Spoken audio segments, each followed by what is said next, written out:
जय जीवदानी। कब खत्म होगा वनवास, ये कैप्शन है मेरी आज की इस चर्चा का, जिसके अंतर्गत आती है धनु राशि। धनु राशि जिनकी चल रही है ढैया, धनु राशि जिनके लग्नेश पहले चल रहे थे अपने अमित्र शुक्र के घर में, दुश्मन शुक्र के घर में, फिर दूसरे दुश्मन मिथुन के घर में, और अब जब अपने मित्र के घर आए तो उन्हें भाव अच्छा नहीं मिला, अष्टम भाव में पहुंच गए गुरु। और लोगों ने कहा कि नहीं, कर्क राशि में गुरु जो हैं वो उच्च के हो जाते हैं। तब जाकर उनको काला टीका लगाने के लिए, उनको नजर लगाने के लिए वहां आकर बैठ गए बुध शुक्र दोनों। यही नहीं, सिर्फ गुरु के अतिचारी होने से नहीं पीड़ित थे धनु राशि वाले, क्योंकि अतिचारी गुरु की उथल पुथल, तेज गति के निर्णय, जल्दबाजी, इन सभी बातों से गुरु लग्न वाले, गुरु राशि वाले लोग मानसिक तकलीफों का शिकार थे, तनाव का शिकार थे, रुकावटों का शिकार थे।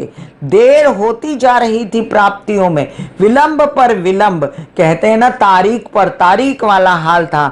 जिसने भी कहा, ये कहा कि धनु राशि वालों, धनु लग्न वालों, तुम लोगों का अच्छा होने वाला है। कहां से अच्छा होने वाला है, जबकि ना उनको मिल रहा है काम, ना उनकी हो रही है शादी, ना उनके कोई ऐसे काम हो रहे हैं जिसमें उनको घर बैठे कुछ सुकून मिल जाए। कहीं पर उनको सुकून नहीं है, हर तरह से बदनामी, हर तरह से बेइज्जतियां, और लोगों ने एक कोने में बिठा दिया उनको। एक समय पर राज करने वाले ये तीरंदाज धनु राशि वाले, धनु लग्न वाले, आज एक कोने में दुबक कर सिसक सिसक कर बैठ गए हैं। कोई नहीं सुन रहा इनकी। क्या कारण है? गुरु की कहानी मैंने आपको बताई। आइए अब मैं आपको कहानी बताती हूँ एक और, जिसका नाम है शनि, जो कि 29 मार्च 2025 से मीन राशि में आए थे। और जब से वो मीन राशि में आए, लोगों ने कहा शनि केंद्र में है, अच्छा होता है। फिर मैं आपसे कहती हूँ, केंद्र में शनि अच्छा जरूर होता है, लेकिन क्या आपने कभी ये देखा कि किसके घर में है? सुख के घर में पहुंच गए वो शनि, चंद्र के घर पहुंच गए काल पुरुष की कुंडली के हिसाब से, और घर किसका है? गुरु का है। तो कहां पर अच्छा हुआ? सोचिए कि जहां पर शनि बैठे हैं वहां पर उन्होंने घमासान मचा दी, घर में सुख नष्ट हो गया, घर में आराम मिलना नष्ट हो गया। यही नहीं, माता की तबीयत अच्छे से खराब कर दी। यही नहीं, माता से संबंध खराब करने की कोशिश की। यही नहीं, दुश्मन बढ़ाने की कोशिश की अपनी तृतीय दृष्टि से। साथ साथ में लग्न को दशम दृष्टि से देख के एक चेहरे पर कालीमा लाने की कोशिश की। लेकिन यही पर कहानी खत्म नहीं होती है। कहानी और एक चीज बताती है, केतु आके बैठे भाग्य में। वैसे तो कहा जाता है कि केतु और गुरु का कॉम्बिनेशन बहुत अच्छा होता है, और जब जब केतु जो है गुरु के किसी घर में जाते हैं तो वहां पर अपना अच्छा असर भी दिखाते हैं, और ऐसा होते हुए भी मैंने देखा है। तो काल पुरुष की कुंडली के हिसाब से धनु राशि, धनु लग्न वालों के लिए नवम भाव जो है वो गुरु का हुआ, जहां पर सिंह राशि आती है।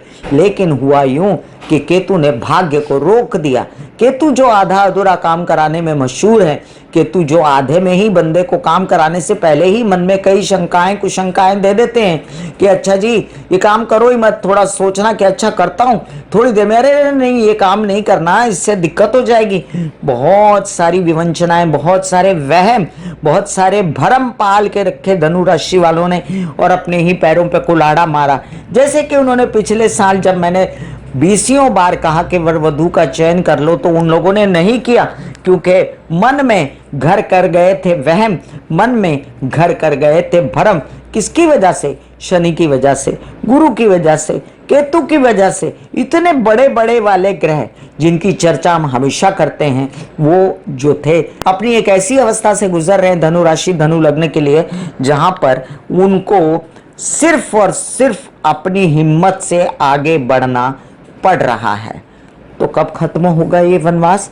चर्चा यहाँ पर रुकती नहीं, चर्चा यहाँ पर शुरू होती है, क्योंकि मैं Kamini Khanna, founder of beauty with astrology, जब आपके साथ होती हूँ तो हमेशा ये देखती हूँ कि ये काला बादल आया तो आया, लेकिन इसके किनारे कोई सुनहरी छटा है क्या?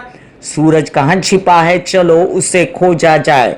तो चलिए खोज करते हैं अब सूरज की, धनु राशि के, धनु लग्न के सूरज की।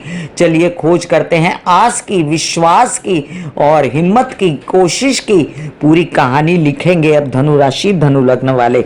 और करते भी यही हैं, तीरंदाज की फोटो लगी रहती है इनके चिन्ह पर, और ये कब सुकून पाने वाले हैं। बात यहाँ पर खत्म कर दो कि धनु राशि का वनवास हो गया तो क्या किसी का दिल बिठाना हमारा काम है? बिल्कुल नहीं। हमारा काम है धनु राशि धनु लग्न वालों को ये बताना कि आपके अच्छे दिन आने वाले हैं। होने दीजिए 17 जुलाई को गुरु को अस्त, महीने भर की कहानी है। 11 अगस्त को फिर उदित हो जाएंगे। अपने अष्टम भाव को भूलकर याद रखेंगे कि वो उनके मित्र का घर है, वो उनके गजकेसरी योग को भी नहीं भूलेंगे। यही नहीं, ये गुरु आपके विदेश के घर को देखते हैं, यही नहीं ये माता के घर को देखते हैं। तो गुरु जहां बैठते हैं वहां पर इनको होश आया है कि वाकई में इनकी तबीयत खराब है, वाकई में इनको भ्रम हो रहे हैं, वाकई में इनको वहम है कई बातों के जिसके चलते इन्होंने गलत फैसले लिए हैं। तो आपके फैसले तो अब सही होना शुरू हुए, जिन पर आधारित होता है आपका भविष्य, फैसलों पर आधारित होती है आपकी जिंदगी। और जहां पर आप चूकने लगे थे वहां पर अब आप करेक्ट होने लगे हैं। आगे की कहानी सुनिए। यही गुरु जो है 31 अक्टूबर 2026 को फिर अतिचारी गति से सिंह राशि में धनु राशि वालों के भाग्य में 3 महीने के लिए आएंगे। अब ये 3 महीना इतना बड़ा चमत्कारी महीना होगा इन लोगों के लिए। इस दौरान इनकी वर वधू की चयन की पूरी प्रक्रिया हो सकती है। इस दौरान अचानक से कोई ऐसा फोन आना, भाग्य का जगना, या इनको बड़ा काम हाथ में आ जाना, या इन्होंने बड़ा इंतजार किया होगा ऐसी इच्छा की पूर्ति होना इनके साथ हो सकता है। इनकी जितनी बेइज्जती हुई थी ना वो रिकवर होगी। लोग इनको फिर आदर से देखेंगे, फिर ऐसा कोई काम होगा जिसमें बड़ी वाहवाही होगी और यहाँ पर फिर लोग कहेंगे कि हाँ जी धनु राशि वाले तो वाकई तीरंदाज हैं और तीरंदाज ही रहेंगे। क्या होता है कि जब बादल सूरज को ढक लेता है तो लोग सोचते हैं कि अब ये काली बदली कभी नहीं हटेगी और सूरज कभी आगे नहीं आएगा। लेकिन सूरज तो सूरज होता है, सूरज आता है फिर आसमान में चमकता है और फिर अपनी दिनचर्या को शुरू कर देता है। तो सिर्फ इन 3 महीनों पर डिपेंड नहीं करते हमारे धनु राशि धनु लग्न वाले, क्योंकि आगे चलकर जब तक ये अपना कर्तव्य दिखाएंगे तब तक जो केतु इनके भाग्य को रोके रखे थे वो भी बदल चुके होंगे, वो भी हिल जाएंगे उस जगह से और अष्टम में आ जाएंगे। अब हम केतु की बात बाद में करेंगे कि अष्टम में आकर केतु क्या करेंगे, लेकिन इस दौरान जो गुरु की मूवमेंट रहेगी गोचर के हिसाब से वो अब धनु राशि वाले और धनु लग्न वालों को सूट करने वाली है। भले गुरु वक्री होकर फिर कर्क में आए, फिर मार्गी होकर फिर सिंह में जाए, फिर दशम में जाए, फिर लाभ में जाए, या द्वादश में जाए, या लग्न में आए, ये पूरी जो प्रक्रिया है गुरु की धनु राशि धनु लग्न वालों के लिए बहुत ही शुभ रहेगी। देखिए थोड़ा बहुत जिंदगी में ऊंच नीचे सभी के चलता रहता है, लेकिन एक जो बड़ा लंबा पीरियड आपके जीवन में आया था ना, लगभग 3 साल का, जिसने आपको त्रस्त कर दिया था, वो पीरियड अब इस दौरान खत्म होगा। अगर आपने चर्चा को ठीक से नहीं सुना है तो कृपया ठीक से सुने। और मैंने गुरु के कई बार उपाय बताए हैं आप लोगों के लिए।